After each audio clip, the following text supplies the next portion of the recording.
Hello, Ninang. Ano pong gagawin natin? As usual, yung dating gawin. Color. So, sa color mo, ay, nilagay natin lata is milk tea ash. Yung last natin.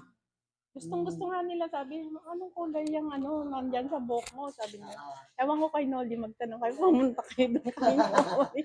So, ulitin lang natin yung last yung previous natin. Oo, oo, oo. Then after that, ayusin na rin natin yung haircut mo. Yes, Yes. yes. Tsaka yung, Okay. yung ano mo, yung treatment, iti-treatment na rin natin siya para matanggal yung dry na. Okay. Okay. So, ilang months na ito? Yung last natin. December 31, I think. Oo, December bago mag-New Year. Oo, bago mag-New Year, pahabol. Let's start. Sige. Okay. Ninang, paparedy ko lang ha. Paparedy ko lang ha. Okay, sige. Yan, Ninang. Thank you. Tapos na. So, ano sa? Oh, pati ang kilay. Oh, yan. Oh. Ano masabi mo sa color mo, Ninang? Okay na okay. Gustong gusto ko. Yan, nakita mo.